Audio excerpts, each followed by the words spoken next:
Tonight on KGW News, the rare sight drawing attention on an Oregon beach. I couldn't pass up this opportunity to marvel at this. What we've learned about the whale washed up on the sand right now. And a Portland commissioner says he was accosted on the train. So what does the surveillance video show? But first, Transportation Secretary Pete Buttigieg visits PDX. I think everything needs to be on the table right now. While questions swirl around passenger safety after that Boeing door plug blowout. Thanks for joining us at 11. I'm China Green. And I'm David Mulco. I sat down one-on-one today with Secretary Buttigieg inside that brand new terminal at PDX that is taking shape, a vision of the future of flying in Portland, while safety concerns from Alaska 1282 are still fresh in many passengers' minds. It was shocking, and it should never have happened. In a KGW exclusive, Transportation Secretary Pete Buttigieg reacting to the preliminary report from federal transportation investigators that the bolts meant to secure the door plug on Alaska 1282 appeared to be missing after repairs at Boeing last September and before the 737 MAX 9 was delivered to the airline. We just heard like a loud bang or like a boom. Does that finding make you more worried, less worried? Well, bottom line, it's unacceptable. As you acknowledged, the investigation is with NTSB. We respect their independence. But based on that preliminary finding, the next obvious question is how? How can that happen? How can an aircraft go into service with passengers getting on board when bolts are missing that need to be there for obvious reasons? We just declared emergency. We needed to come down to 10,000. But it scared everyone. It didn't matter where you were sitting on the plane. It was terrifying. And while all 177 passengers and crew survived the explosive decompression over Portland that Friday night in early January, they're now looking to the top for answers and action. We need to look at the close calls and treat them just the same way that America used to treat the last crash. So what do you do differently? Well, a couple of things. First of all, Boeing, of course, is under a microscope right now. FAA is looking at every step of their process to understand how their, not just their quality control, but really their safety culture works and what needs to change. The FAA now halfway through an audit, looking at supply chains, production both in and out of house, and to what extent Boeing employees, on behalf of the regulator, should be inspecting their own aircraft. I think everything needs to be on the table right now. Boeing CEO saying more scrutiny will make the company better and committing to total transparency. Have you had conversations with the Boeing CEO, and what have you told him? Yeah, I've spoken to him directly about our concerns, especially in the wake of this Alaska Airlines incident, and the need for Boeing to demonstrate with the avoidance of any doubt whatsoever that they are capable of not just designing safe aircraft, but building and delivering aircraft that meet those high design standards. I think he certainly understands our concern. He has said all of the right things, but it's not about what you say, it's about the results. And the results are what are being audited right now by the FAA. How confident are you that we will find a better balance that not only fixes manufacturing issues and makes sure this never happens again, but also reassures the public and the perception that there's something wrong going on the assembly line in Renton? Well, I have a lot of confidence in Administrator Whitaker's leadership, and what he said is there's no going back to business as usual at Boeing. And that's already the case. What needs to happen now is a process that everybody can feel 1,000% confident in. And frankly, that part is still under construction. In other words, very much a work in progress as they try over the coming weeks and months to figure out a balance that, bottom line, ensures each and every plane coming out of Boeing is, in the Secretary's words, 1,000% safe. It's a pretty high bar. We'll keep you updated as the FAA and others make decisions and changes. By the way, tomorrow, Secretary Buttigieg is going to take a closer look at another piece of Portland infrastructure, one that celebrates 107 years this week. We are, of course, talking about the Interstate Bridge over the Columbia. I pressed the Secretary on whether there's more federal funding on the way after announcing $600 million in December toward the $6 billion price tag. It seems the answer was not yet. So I asked him to describe the current condition of the span, again, turning 107. In his words, not good enough.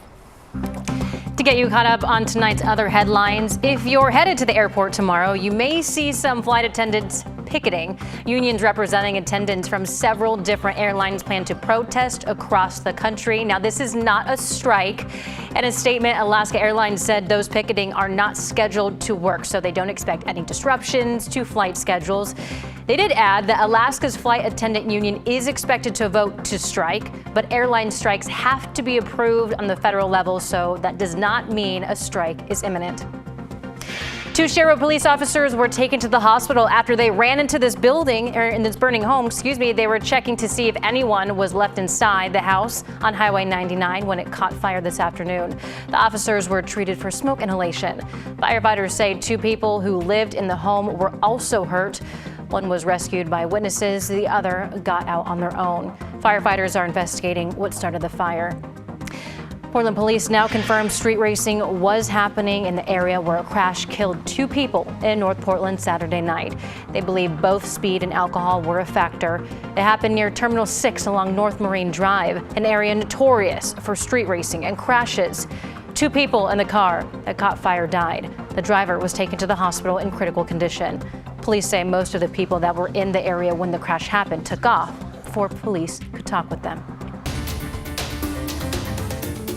An update tonight, a man accused of a hate crime assault in Old Town was in court today. Police say on Saturday, Corey Nesenson started following an interracial couple at Northwest Gleason and 6th Avenue. They say he then attacked a bystander with scissors while yelling racial slurs. One of the victims, Peyton Thomas, says he used his military and self-defense training to keep Nesenson off him, but the man bit him.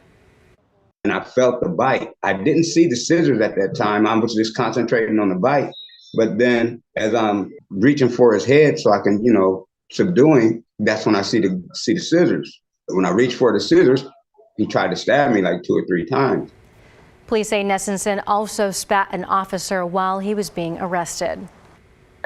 Tonight, newly released videos giving us a look at the incident that made a Portland City Commissioner avoid TriMet. Rene Gonzalez says he was accosted, but it's difficult to see that in this video. The surveillance footage first obtained by the Oregonian shows a woman walk up behind Commissioner Gonzalez, who's seated on board the MAX train. She says she bumped him on the shoulder and leg and then sat down in front of him and started criticizing Portland's policies around homeless people.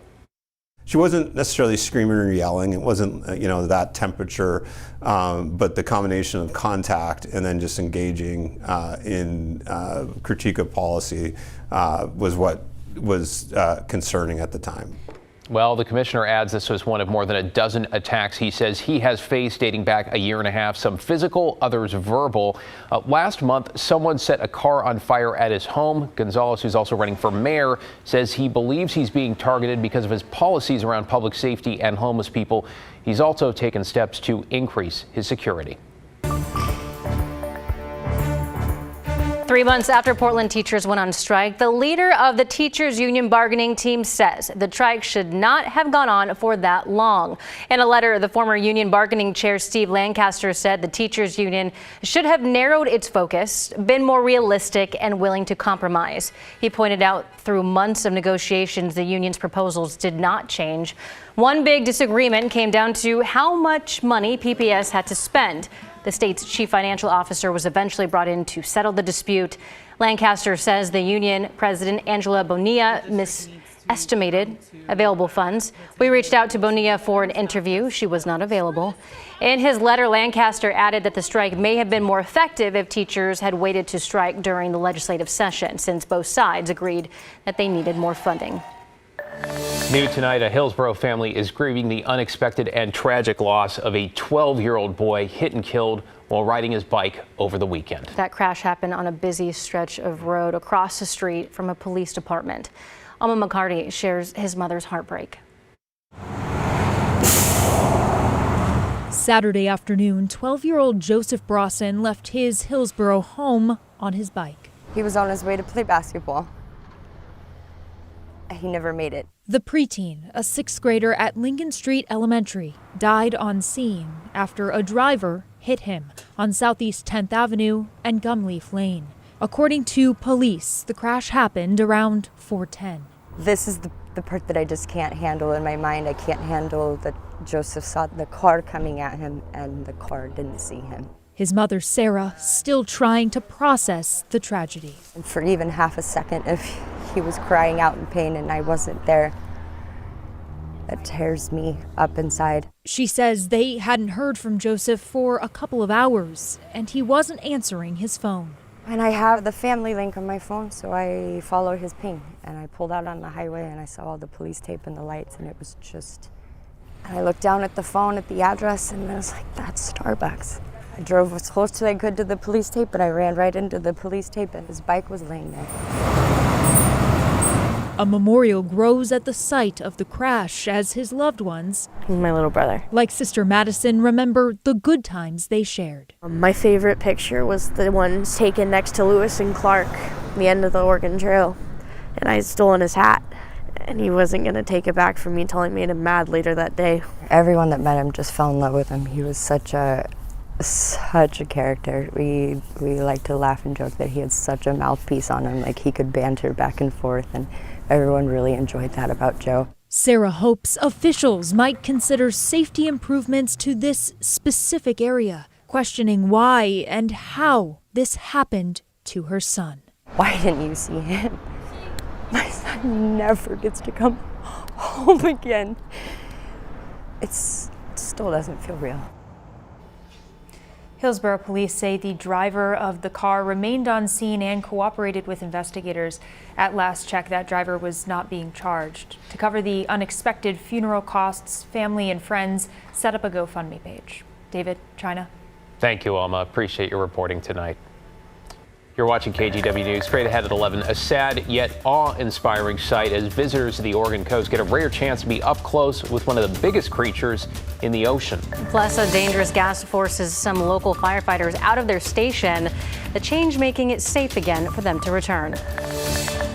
And I'm Matt Safino. We've got low clouds hanging over the Portland area right now. Fog is in the forecast for late tonight, tomorrow morning. But look at the clearing we had at the coast. I'll let you know how much sun we'll see tomorrow. And then heavy mountain snow on the way and snow and ice in the gorge. We'll show you how much.